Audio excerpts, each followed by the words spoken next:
So welcome again to my channel. This is the second day of our reading full preparation course General Training IELTS Reading. First day में हमने discuss किए थे true false के tips, techniques, strategies and we have discussed 7 questions in that video. So in this video, in the second day of this video, we will discuss blanks. Blanks की strategies क्या हैं, tips क्या हैं, कैसे करनी है ताकि आपकी ब्लैंक्स गलत ना हो एंड 100% आपको मिनिमम 10 से 12 ब्लैंक्स पेपर में आती ही आती हैं and in case of general training IELTS आपको मिनिमम 15 to 17 ब्लैंक्स आएंगी.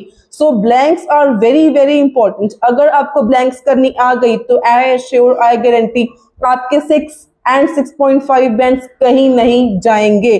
तो इस वीडियो को एंड तक जरूर देखना, ध्यान से जरूर समझना ब्लैंक्स कैसे करनी है, किस टेक्निक से करनी है ताकि आपकी कोई भी ब्लैंक बिल्कुल भी गलत ना हो और आपका टारगेट बैंड अचीव हो जाए.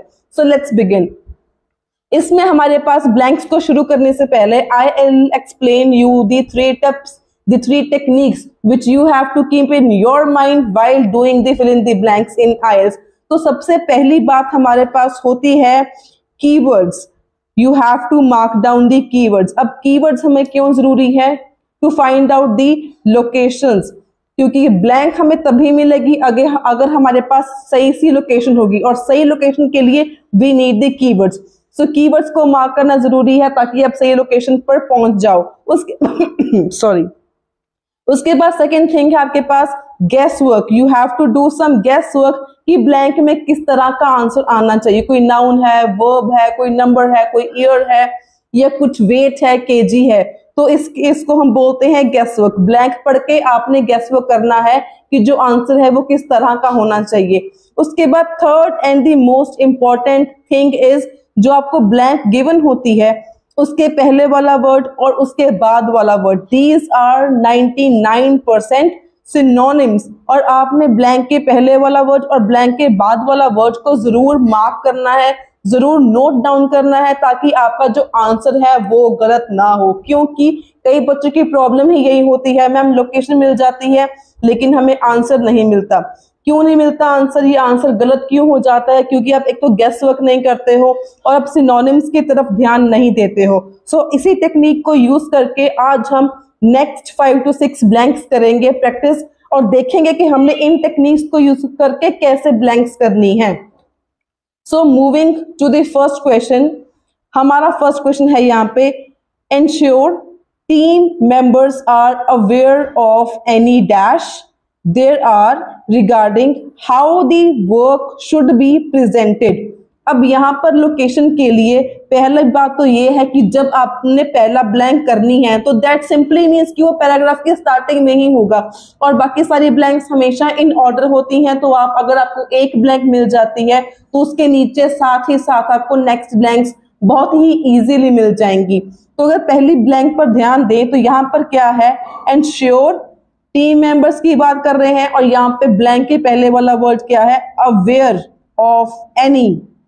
मतलब उनका वो खास ध्यान रखना पड़ेगा किस चीज का, aware of any dash there are regarding. अब यहाँ पे हाउ इंपॉर्टेंट है, how the work should be presented. Work को कैसे प्रेजेंट करना है. अब आपने भी ट्राई करना है आंसर गेस करना. और एक और जरूरी बात, ब्लैंक्स को करने पे से पहले आपने इंस्ट्रक्शंस जरूर रीड करनी है. अब यहाँ पे हमें इंस्ट्रक्शंस गिवन है 1 वर्ड ओनली, तो आपका आंसर जो है वो सिर्फ 1 वर्ड का ही होना चाहिए. सो ट्राई करना है आपने भी लोकेशन देख के कि क्या आंसर होना चाहिए. सो अगर हम लोकेशन पर जाएं तो यहाँ पर हमारे पास मिल रहा है, यहाँ पर है it also means informing them. Question में था हमारे पास एंश्योर, यहाँ पर है informing them of any expectations you have such as delivering it as a spreadsheet rather than a word document. अब यहाँ पर क्या है, अब हम डॉक्यूमेंट में वर्ड दिखा रहे हैं उनको अपना प्रोजेक्ट या हम स्प्रेडशीट के थ्रू दिखा रहे हैं. डिलीवर अपना प्रोजेक्ट हम कैसे कर रहे हैं. अब यहाँ पर क्वेश्चन में क्या था, how the work should be presented, how the work should be presented. और सेम लोकेशन हमें यहाँ पर मिल गई है delivering it as a spreadsheet rather than a word document. Right. तो ये हमने लोकेशन बिल्कुल सही से फाइंड कर ली है। अब हमारे पास टास्क है आंसर क्या होना चाहिए। अब ब्लैंक के पहले वाला वर्ड क्या था, aware of any dash, aware of any dash. अब यहाँ पे क्या है लोकेशन में, informing them of any dash, of any expectation. यहां पर भी ऑफ एनी था, क्वेश्चन में भी ऑफ एनी था, ठीक है। सो लोकेशन में हमें ऑफ एनी के साथ क्या वर्ड है, एक्सपेक्टेशंस, ठीक है। यू हैव यहां पर है देयर आर, सो यहां पर क्या आ जाएगा, आंसर आपका आ जाएगा एक्सपेक्टेशंस। मतलब हमने कीवर्ड्स फाइंड किया, गेस वर्क किया और ब्लैंक के पहले वाले वर्ड्स और बाद वाले वर्ड्स को देखा, तो ये ऐसे हमने आंसर फाइंड आउट कर लिया। अब नेक्स्ट आंसर देखते हैं कैसे होगा, क्या होगा। Next is make sure support is made available if any dash exist. मतलब अगर कोई डैश कुछ एग्जिस्ट करता है, सपोज यहाँ पर मेरी गेस वर्क अगर हम करें, अगर कुछ प्रॉब्लम होती है, make sure support is made available. Definitely मतलब ये कॉमन सेंस की ही बात है, अगर कोई प्रॉब्लम है तो सपोर्ट मिलना चाहिए। As to the team members ability to do work, ability to do work ये हमारा यहाँ पर कीवर्ड है, सपोर्ट है, एबिलिटी टू डू वर्क है, ठीक है। और ब्लैंक के पहले वाला वर्ड है if any dash exist. Location, अब जहां पर हमने फर्स्ट वाला आंसर ढूंढा उसके नीचे हमें सेकंड वाला आंसर मिल जाएगा। अगर हम डैश यहां पर देखें, यहां पर क्या है, if you have any concerns that someone doesn't have the skills to do a good job, make sure they that you offer some help, you offer some help, ठीक है। यहां पर क्या था, सपोर्ट इज मेड अवेलेबल, वहां पर help था, वहां पर support is made available. If any dash exist, if any what exist, क्या आएगा इसका आंसर बताओ। और कमेंट सेक्शन में आपने भी अपने आंसर्स बताने हैं, देन वी विल सी किसके कितने ज्यादा आंसर ठीक थे। अब यहां पर क्या आएगा, if you have concerns that someone doesn't have the skill to do the good job. Job के बारे में बात कर रहे थे, यहां पर था as to a team members ability to do the work, right. तो लोकेशन ये है। अब आंसर क्या होना चाहिए, इफ यू हैव कंसर्न्स, तो इसका आंसर क्या आ जाएगा, कंसर्न्स। यहां पर भी था ना इफ एनी, तो यहां पर भी क्वेश्चन शुरू हो रहा था इफ के साथ, इफ यहां पर आ जाएगा कंसर्न्स, राइट। सो इसी टेक्निक को यूज करके आपने बाकी की ब्लैंक्स करनी है। Let's look at the next question. Ask the team member to detail how the work is developing, for example by providing a regular dash। अब यहाँ पे जो keywords है बहुत ही सिंपल है, for example।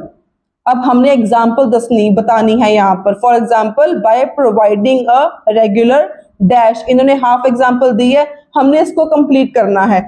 अब जहां पर हमें एग्जाम्पल मिल गया वहां पर हमें लोकेशन मिल जाएगी, राइट। तो अब यहाँ पर हमारे पास क्या है, जहां पर हमें जो ऊपर वाला क्वेश्चन का आंसर मिल गया, इसके नीचे हम देखेंगे नेक्स्ट का आंसर फाइंड आउट करने के लिए। आपके सामने लोकेशन है, आपने भी बताना है कि क्या क्या आंसर हो सकते हैं, राइट।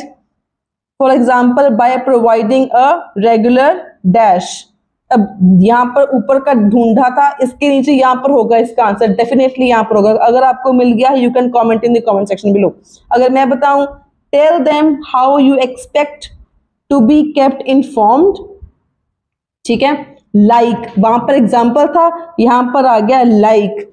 हमने सिनोनिम्स ढूंढने थे तो हमें एग्जाम्पल का मिल गया लाइक।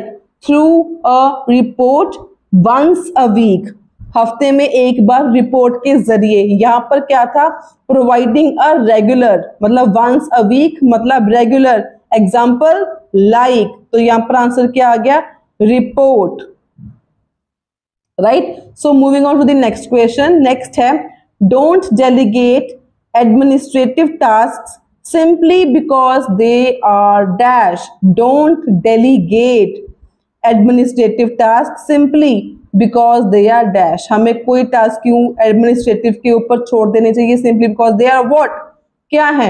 हमें कोई काम जब पसंद नहीं आता हम बोलते हैं कि उनको दे दो, काम ट्रांसफर कर दो, ठीक है। तो वैसे ही ये क्वेश्चन है, इसका आंसर अगर हमने ऊपर का यहाँ पे ढूंढा, उसके नीचे यहाँ पर था एडमिनिस्ट्रेटिव वंस, लोकेशन हमें बिल्कुल सेम के सेम मिल चुकी है।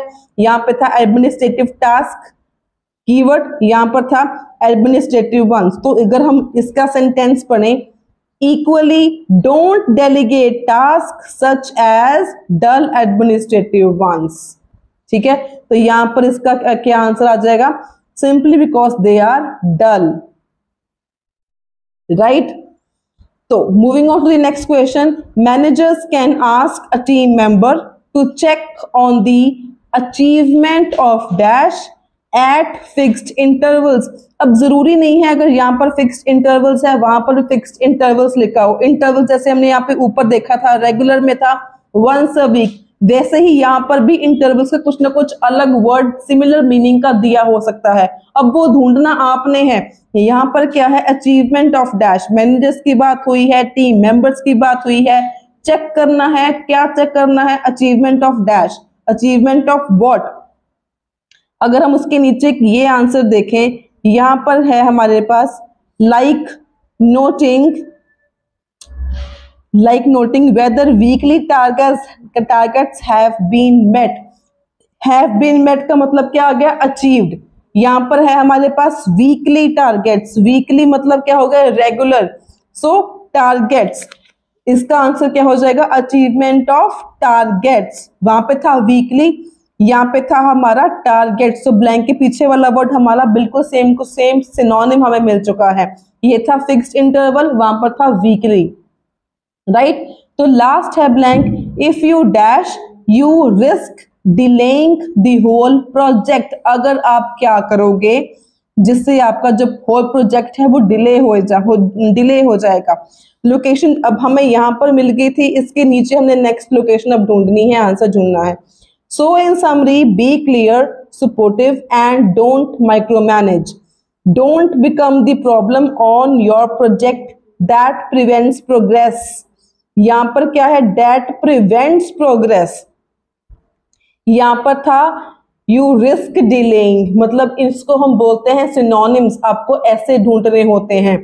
यहाँ पर जरूरी नहीं डिले का पोस्टपोन ही लिखा हो, you risk delaying जिसका आपको डिले होने का खतरा हो। यहाँ पर क्या है, प्रिवेंट्स प्रोग्रेस जो आपकी ग्रोथ को रोके, डिले करे जो आपकी ग्रोथ को, राइट। सो अगर आप क्या करोगे जिससे आपका प्रोजेक्ट डिले हो जाएगा, क्या करोगे, don't micro manage, don't micro manage, don't become the problem, don't micro manage. So if you micro manage, यहाँ पर आंसर आ जाएगा माइक्रो मैनेज। अगर आप माइक्रो मैनेज करोगे then you risk delaying the whole project. So this is how आपने blanks करने हैं।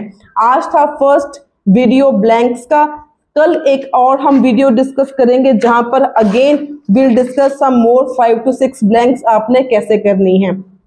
सो अगर आपको कुछ भी आज समझ आया हो, फॉर्मेट, टेक्निक्स, टिप्स या स्ट्रेटजीज आपको ब्लैंक्स करने की इजी लगी हो या अच्छी लगी हो, do like, share and subscribe my channel for more daily videos on IELTS and don't forget to post your queries in the comment section below and channel को सब्सक्राइब जरूर कर लेना क्योंकि आज सेकंड डे था। आगे की वीडियोस में हम जरूर जीटी की रीडिंग की each type of questions will be look at each type of questions and we'll discuss the strategies and tips to discuss different types of questions and we are preparing for 27th April IELTS exam for general training candidates. So like this video, subscribe my channel and best of luck for your IELTS preparation.